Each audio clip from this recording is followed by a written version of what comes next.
Hello everyone welcome back to my channel मास्ट Mariyam to our new vlog. তো আজকে আমি তোমাদের সঙ্গে শেয়ার করব আমাদের দাদা ভাইয়ের গায়ে হলুদের অনুষ্ঠানের কিছুটা মুহূর্ত। তো দেখো, আমাদের তো তোমরা অনেক রিচুয়ালস অনেকেই জানো যে কি হয় না হয়। তো এইদিকে একটা খাঞ্চার মধ্যে সমস্ত রকমের আবির এদিকে রেডি করা হয়ে গেছে, আর এইদিকে বর অথবা বউ যেই হোক না কেন সবাইকে তাদের মানে জিজু সম্পর্কিত কাউকে কোলে করে নিয়ে এসে এই পিঁড়িতে বসাতে হয়। আর এইদিকে দেখো, এক বাটি হলুদ, তেল, তারপরে সমস্ত রকমের জিনিসপত্র যেগুলো জরুরি, গামছা, সর্ষে, দুব্বো ঘাস, ধান, সব কিছু রেডি করা হয়ে গেছে একটা কুলোর মধ্যে, আর একটা বদনার মধ্যে দিতে হয় আম পাতা।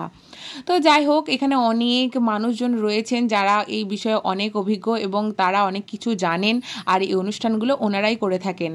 আর তার জন্য দেখো, প্রথমে কপালে হলুদ, তারপরে পান পাতা দিয়ে একটা কাপড় দিয়ে বেঁধে দিতে হয়, সাদা কাপড় দিয়ে। তো সেইটাই এখন হতে চলেছে তোমাদের দাদাভাইয়ের সাথে। আর এদিকে দেখো, সঞ্জনার ব্লগেও তোমাদেরকে দেখিয়েছিলাম, মনে আছে, একজন আইবুড়োকেও এখানে তেল ঢালবে মাথায়।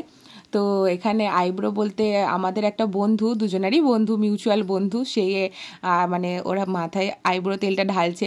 আর সত্যি কথা বলতে কি জানো তো, কথায় প্রচলিত রয়েছে যে যারা আইব্রো তেল ঢালে তাদের নাকি এরপরে বিয়ে হয়ে যায়।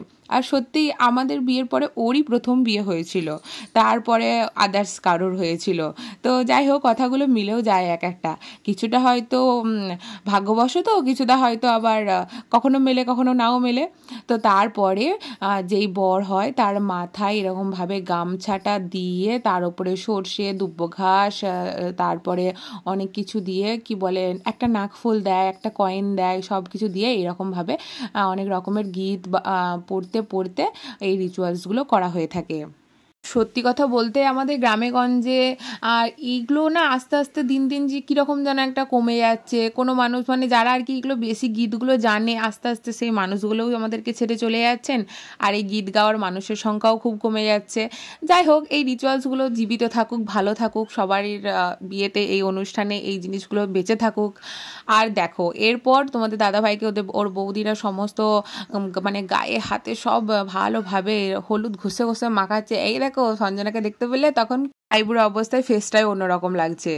তারপরে এখন তোমাদের দাদাভাই যাবে স্নান করতে একটা পুকুরেতে, অনেক ফটোশ্যুট করা হবে ওখানে। তো সেই জন্য ওর সাথে সাথে ওর মাসির মেয়ে, তারপরে ওর বৌদিরা অনেকে, এরপর ভাইপো ভাইজিরা অনেকেই রয়েছে, তো সবাই মিলেই এরপর যাচ্ছে। তো আমাদের বাড়ির মানে আমার শ্বশুর বাড়ির কাছে যে পুকুর সেরকম খুব একটা নেই বললেই চলে, আর যেটা রয়েছে কি না তার এই পাড়টা খুব একটা পরিষ্কার নয়, সেই জন্য হেঁটে হেঁটে একটু মানে যেতে হচ্ছে একটু দূরের পুকুরেতেই। তো সেইখানেই ওরা সবাই মিলে যাচ্ছে। তো আমাদের তো গরমকালে বিয়ে হয়েছিল, তো বুঝতেই পারছি পায়ে হেঁটে যারা যাচ্ছে তারা, মানে বিশেষ করে যারা খালি পায়ে যাচ্ছে তাদের অবস্থা কি হতে চলেছে। এদিকে আমাদের দুই পাশে দুই বন্ধু রয়েছে, আর ওরা আমারও বন্ধু, ওরা ওরও বন্ধু। তো আমাদের তাই বন্ধুরা বলছিল বিয়ের সময় যে কোথায় যাব আমরা নিজেরাও ভেবে পাচ্ছি না, তোর কাছে আসবো না ওর কাছে যাব।